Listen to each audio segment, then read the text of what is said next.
Kita ulangin. Permasalahan, kalau seandainya ada seorang suami menceraikan istrinya talak 1 atau talak 2, dan itu masih di masa iddahnya sang istri. Seperti yang kita katakan di awal tadi, para ulama mengatakan sah hukumnya suami itu merujuk di masa iddahnya sang istri, walaupun sang istri itu tidak mengetahui tentang rujuknya dan tidak ridha dengan rujuknya. Suami masih berhak untuk merujuk istri tadi. Nah, karena istri ini tidak tahu dia dirujuk, selesai iddahnya, selesai iddahnya, tiba-tiba sang istri ini menikah dengan laki-laki lain. Apa yang terjadi? Nah, kata ulama, maka pernikahan yang kedua itu hukumnya tidak sah. Pernikahannya fasah. Tidak sah alias tidak ada pernikahan di situ. Nah, oleh karenanya itu ya di KUA itu sangat ketat sekali. Di KUA nih ya, kalau seandainya ada orang mau menikah, janda nih mau menikah, kamu sudah sudah bercerai, sudah Pak, mana surat cerainya? Nah, dilihat tuh. Kalau belum 90 hari, KUA itu tidak bisa menikahkan. Tidak bisa menikahkan. Dan itu pengalaman banyak terjadi ya di KUA itu, ada orang janda nih. Ditanya sama KUA, kamu mau nikah lagi? Iya Pak. Mana surat cerainya? Dari suami yang pertama. Ini Pak. Dilihat sama KUA itu ternyata umpama kurang 2 minggu lagi atau kurang seminggu baru selesai iddahnya. Si janda ini karena sudah kebelet nih, ya sudah anak menikah. Makanya kalau orang anak menikah tuh kadang gasak kusuk jar orang Banjar. Kalau sudah orang anak meninggal tuh gasak kusuk. Itu pangrepotnya sudah itu. Saya ini sudah lama diceraikan Pak. Sudah 2 tahun diceraikan tapi ngurus surat ini baru. KUA tidak mau tahu. Nah, kami tidak mau tahu katanya. Yang penting kami berpatokan dengan surat ini. Nah, kenapa? Karena ada yang nakal, perempuan-perempuan yang mengatakan sudah janda tapi ternyata ya tadi yang kita pernah katakan janda sengketa. Janda sengketa. Enggak jelas nih apakah masih dalam iddah atau sudah selesai iddahnya. Nah, itu janda sengketa itu hati-hati ya. Nah, karena itu juga kami pribadi juga berapa kali disuruh untuk menikahkan janda yang cerai tapi dia tidak mau nikah di KUA. Nikah siri bahasa kitanya. Nikah siri. Saya terus terang enggak berani menikahkan orang-orang seperti itu. Ya. Dan itu banyak terjadi di Balikpapan, enggak 1-2 terjadi tuh. Enggak tahu dari mana nomor saya tuh, tiba-tiba tahu Pak saya mau nikah Pak. Terus kenapa? Kan Bapak pengulu. Sudah lama saya jadi pengulu, enggak lagi. Tapi tolong Pak nikahkan ya. Kita lihat dulu. Kenapa kamu mau nikah siri ini bla bla bla macam-macam. Kamu janda? Iya Pak. Mana surat cerainya? Enggak ada Pak. Sudah dicerai suami saya sudah lama. Suratnya mana? Enggak ada. Kata saya enggak berani. Dan orang nikah siri itu beresikonya besar. Dan yang paling banyak dirugikan orang nikah siri itu siapa ya? Pihak perempuan. Paling banyak dirugikan itu pihak perempuan. Ya, jadi hati-hati nih yang mau nikah siri, paling banyak dirugikan itu adalah dari pihak perempuan. Kenapa? Ya satu, walaupun sah dalam pandangan Islam ya apabila sesuai dengan rukun dan syarat nikah. Walaupun sah nih, tapi tidak ada kekuatan hukum di pemerintah kita. Kalau seandainya punya anaknya ini dalam kakak itu dibinkan bukan bin bapaknya tapi bin mamanya. Apalagi kalau seandainya ada permasalahan harta gono gini, istri yang nikah siri ini susah untuk menggugat harta tadi. Perempuan istri pertama mengatakan orang itu selingkuhannya, selesai sudah. Selingkuhan suami saya katanya. Nah itu Orang zaman sekarang ini kan tidak bisa membedakan yang mana perselingkuhan, yang mana nikah. Ya, ini kan lagi rame-ramenya nih perselingkuhan nih. Perselingkuhan berkedok nikah siri. Perselingkuhan berkedok nikah siri. Dan orang-orang yang mengatakan selingkuh itu mau nikah siri atau tidak nikah siri alias zina kan, itu adalah orang-orang yang memang dari awal memang benci dengan dalam pernikahan Islam. Jadi mau nikah siri mau apa, kalau tidak tercatat di KUA selingkuh katanya. Selingkuh. Padahal nggak seperti itu permasalahannya. Kalau di dalam pernikahan itu syarat dan rukunnya sah, rukun nikah ada 5, ada suami, ada istri, ada saksi 2 orang, ada bapak atau wali dari perempuan yang menikahkannya, ijab kabul sah sudah. Itu tidak bisa dikatakan zina. Tidak bisa dikatakan zina kalau dia melakukan hubungan badan.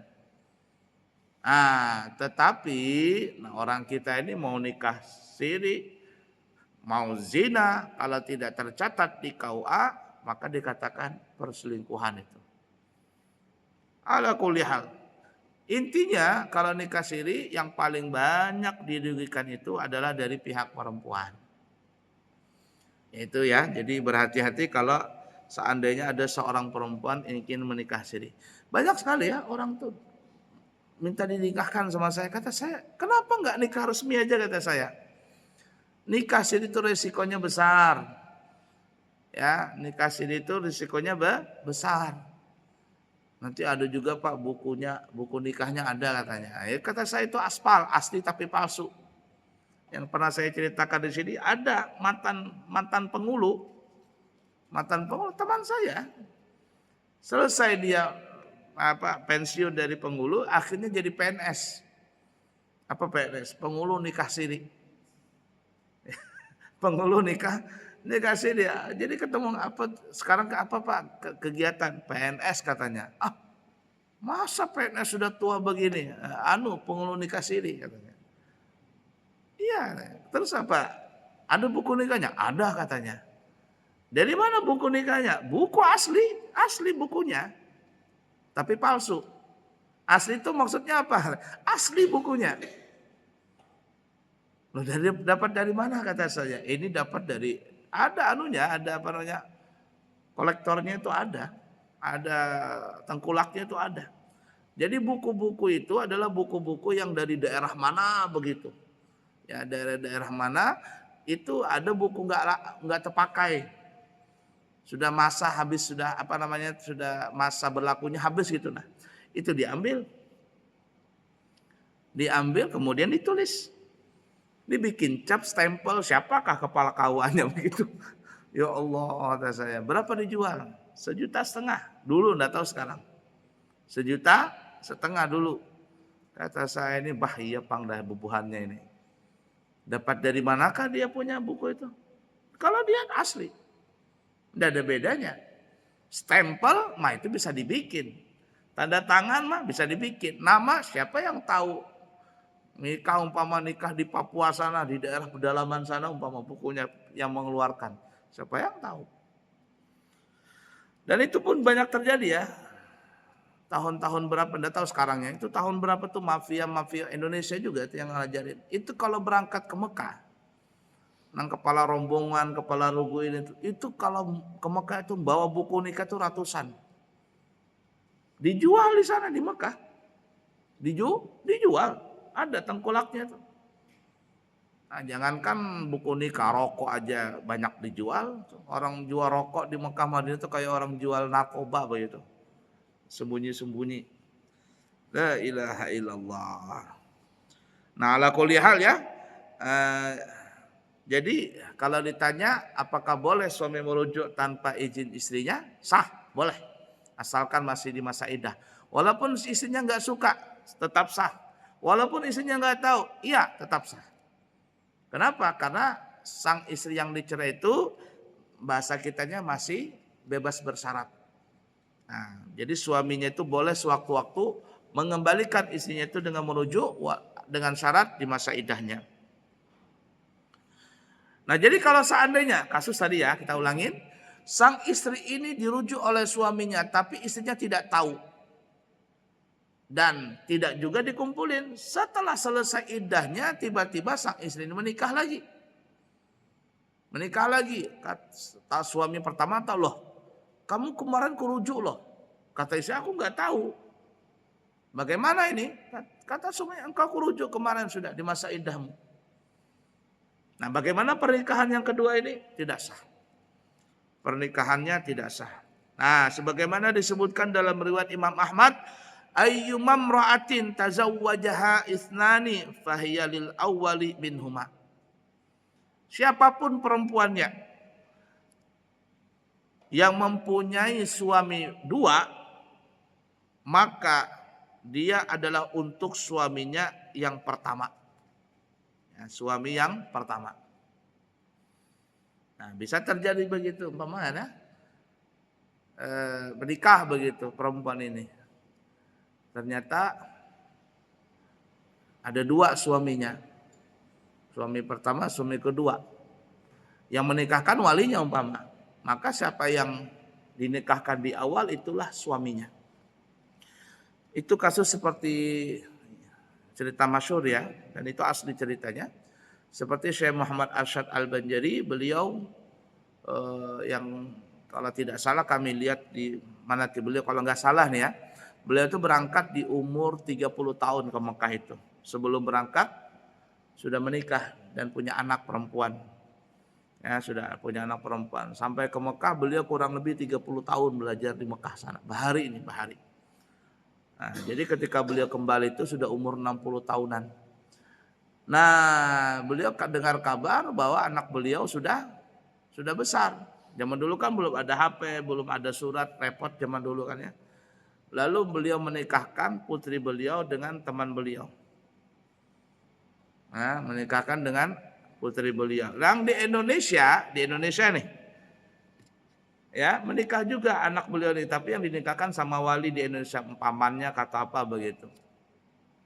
Ketika kembali, Syekh Muhammad Arsyad Al-Banjari kembali, ternyata anak beliau sudah menikah. Padahal Syekh Muhammad Arsyad Al-Banjari menikahkan putri beliau dengan teman beliau di Mekah sana. Gimana ini? Ada dua suami ini, ada dua pernikahan, dua-duanya sah. Maksudnya dua-dua menikah. Lalu dihitung, kan Syekh Muhammad Arsyad Al-Banjari ini ahli falak, ahli ilmu perbintangan. Menghitung, kata beliau ternyata yang di Mekah lebih duluan akad nikahnya daripada yang di Banjar. Nah, lalu apa yang terjadi? Ya sudah, istrinya ini, anak beliau ini dikembalikan kepada suami yang Syekh Muhammad Arsyad Al-Banjari menikahkan putrinya dengan teman beliau.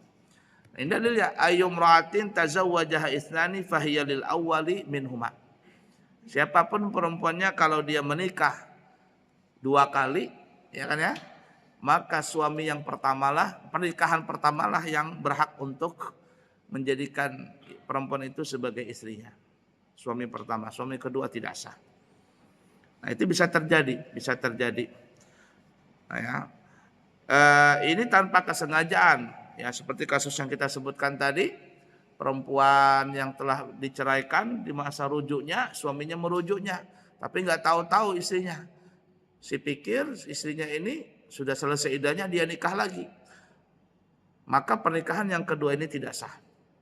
Tapi pertanyaannya, apakah berdosa? Enggak berdosa. Apakah dikatakan zina? Enggak. Itu namanya yang pernah kita bahas, namanya watak syubhat. Ya, hubungan syubhat ini tidak berdosa karena tidak sengaja. Namanya tidak sengaja ya tidak apa-apa.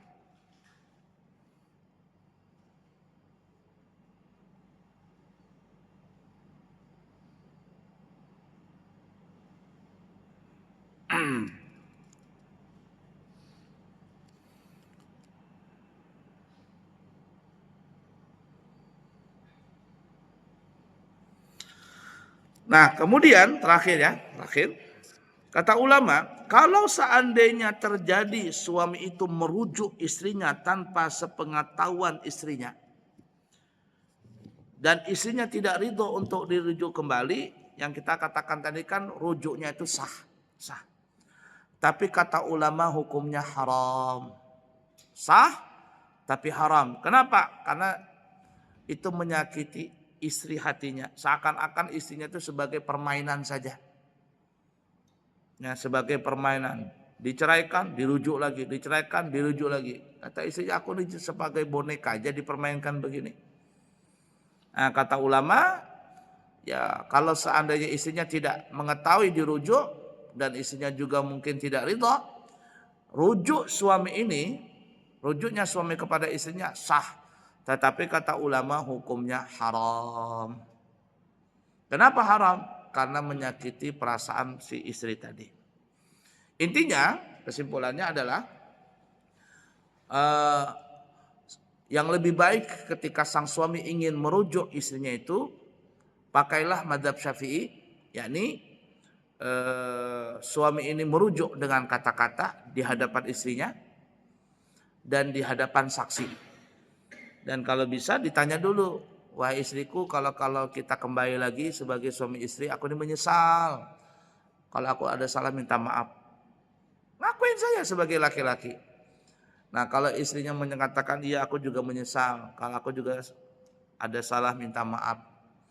Nah setelah begitu kita rujuk aja ya, ya sudah rujuk. Suami pun mengatakan aku rujuk engkau sebagai istriku kembali, disaksikan sama orang banyak, didoakan, maka itu lebih berkah lagi. Ya, lebih berkah lagi. Ini kalau seandainya belum masuk di KUA, di pengadilan agama. Kalau sudah masuk di pengadilan agama tambah ribet. Tambah ribet rujuknya karena surat menyuratnya itu. Baiklah ya. Nah, seperti itu. Selesai permasalahan rujuk, selesai permasalahan iddah. Nanti kita sambung lagi permasalahan nafkah seorang suami kepada istrinya. Nah, ini hak dan kewajiban suami istri perlu tahu nih ya. Jangan kita hendak mau nuntut hak kita sebagai suami tapi kewajiban kita sebagai suami kita langgar. Ini hati-hati, hak dan kewajiban itu perlu diperhatikan suami istri, dan sebaiknya memang suami istri itu kalau sebelum menikah harus memperhatikan hak dan kewajiban masing-masing. Hak kewajiban sebagai suami, hak kewajiban sebagai istri. Supaya tidak ada saling menzalimi di dalam pernikahan itu. Bagaimana itu nafkah itu? Insya Allah nanti kita akan sambung di kesempatan yang akan datang. Semoga bermanfaat. Subhanakallahumma wa bihamdika asyhadu an la ilaha illa anta astaghfiruka wa atubu ilaih. Wa akhirul kalam wassalamualaikum warahmatullahi wabarakatuh.